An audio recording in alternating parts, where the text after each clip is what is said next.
ఇలాంటి ఒకటి రెండు కాదు, అన్ని కార్యక్రమాలు చెప్పినట్టు అన్ని ఇస్తున్నాం. వీలైనంత వరకు అన్ని వర్గాల్ని నేను ఏదైతే హామీ ఇచ్చానో ఇబ్బంది లేకుండా చేయడం కోసం ముందుకు పోతున్నాం. ఇంకో పక్కన గోతులు పడ్డ రోడ్లన్నీ పూడ్చే పనిలో కూడా ఉన్నాం. ఒకప్పుడు మీరు చూశారు రోడ్లు ఎంత అధ్వానంగా ఉన్నాయో. మొన్నే చేశాం, మళ్లీ ప్రాబ్లమ్స్ వచ్చాయి, వర్షాలు వచ్చాయి, మళ్లీ ఆదేశాలు ఇచ్చాం. జనవరి పండగ కంటే ముందు ఎక్కడ కూడా ఏ రోడ్లు కూడా పాట్ హోల్ ఉండడానికి వీలు లేదు. అది స్పష్టమైన ఆదేశాలు ఇచ్చి అడ్మినిస్ట్రేషన్ పరిగెత్తిస్తున్నాం. ఈ రెండు చేసి ఈ రోజు నేను అతి ముఖ్యమైన కార్యక్రమం, జటిలమైన సమస్య రైతుల సమస్య. ఈరోజు మనందరం గుర్తుపెట్టుకోవాల్సింది, రైతుల సమస్య పరిష్కారం చేయగలిగితే మిగిలిన సమస్యల పరిష్కారం చేయడం పెద్ద కష్టం కూడా కాదు. అందుకే రైతన్న మీకోసమని 6 రోజులు మీ ఇంటింటికి పంపించాం. మిమ్మల్ని కలిశారు, మీరిచ్చినటువంటి ఫీడ్బ్యాక్ తీసుకున్నాం. ఈరోజు మనం ఒకటి గుర్తుపెట్టుకోవాలి, చరిత్రను గుర్తుపెట్టుకోవాలి, భవిష్యత్తుకు ప్రణాళిక రూపకల్పన చేసుకోవాలి. చరిత్రలో మీరు చూస్తే ఈ రాష్ట్రం వ్యవసాయ ఆధారిత రాష్ట్రం. వ్యవసాయం మనకు ప్రధానం. ఆ రోజు నేను హైదరాబాద్ కేంద్రంగా ఉన్నప్పుడు సర్వీస్ సెక్టర్ రావాలి, నాలెడ్జ్ ఎకానమీ రావాలి, తద్వారా ఆదాయం పెరుగుతుందనే ఉద్దేశంతో హైదరాబాద్ని అభివృద్ధి చేశాం. ఈరోజు అది తెలంగాణకు వెళ్ళింది. దానివల్ల ఆ రాష్ట్రంలో మీరు చూస్తే 60% సర్వీస్ సెక్టర్ ఉంది. వ్యవసాయంలో వచ్చే ఆదాయం 14%.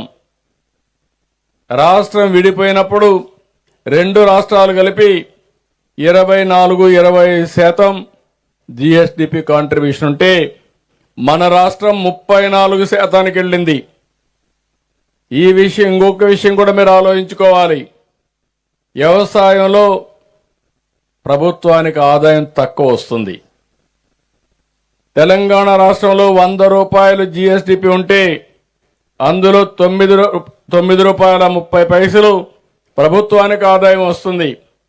అదే మన రాష్ట్రంలో 100 రూపాయలు జిఎస్డిపి ఉంటే 6 రూపాయలే ఆదాయం వస్తుంది. ఆదాయం తక్కువ, ఖర్చులు ఎక్కువ.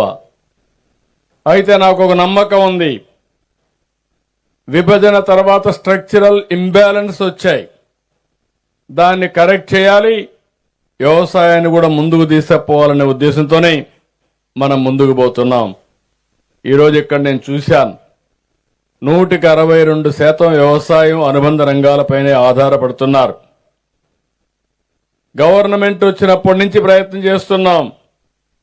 ఇప్పుడే కాదు, ఎన్టీ రామారావు గారు పార్టీ పెట్టినప్పుడే మీరు చూస్తే ఎంబ్లంలోనే నాగలి పెట్టి రైతన్నకు అండగా ఉంటామని రూపకల్పన చేసిన వ్యక్తి నందమూరి తారక రామారావు గారు.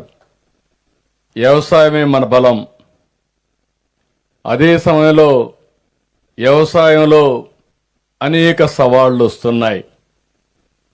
ఇంకొక పక్క మీరు ఒకసారి చూస్తే, నేను ఈరోజు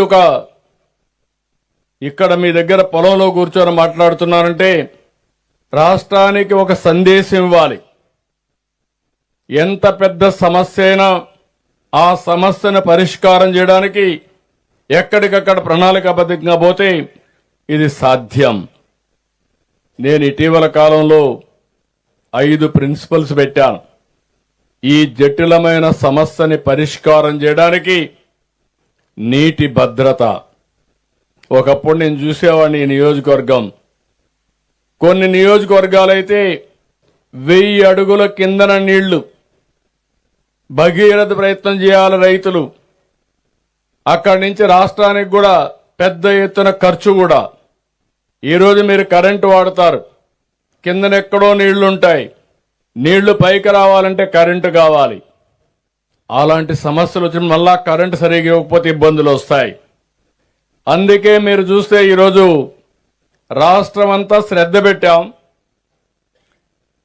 ఒకప్పుడు నేను ఇప్పుడే మిత్రులు చెప్పారు మన వెంకటరాజు గారు, ఆయన చెప్పినప్పుడు మీరు వింటే, ఒకప్పుడు నేను ఇంకుడు గుంతలు మాట్లాడాను, చెక్ డ్యాములు మాట్లాడాను, పొలాల్లో చిన్న కుంటలు మాట్లాడాను, ఇంకో పక్క మైన్ ఇరిగేషన్ ట్యాంక్స్ అన్ని రిపేర్లు చేశాను. అన్నా హజార్ అని పిలిపించి మొత్తం రాష్ట్రం అంతా తిప్పి ఒక చైతన్యం తీసుకొచ్చాం. ఇంకో పక్కన రాజేంద్ర కుమార్ అనే వాటర్ మ్యాన్ ఆఫ్ ఇండియా అని ఈ యొక్క వాగులు వంకల్లో మళ్లీ నీటి వనరులు పెంచడానికి అనేక ప్రయత్నాలు చేశాం.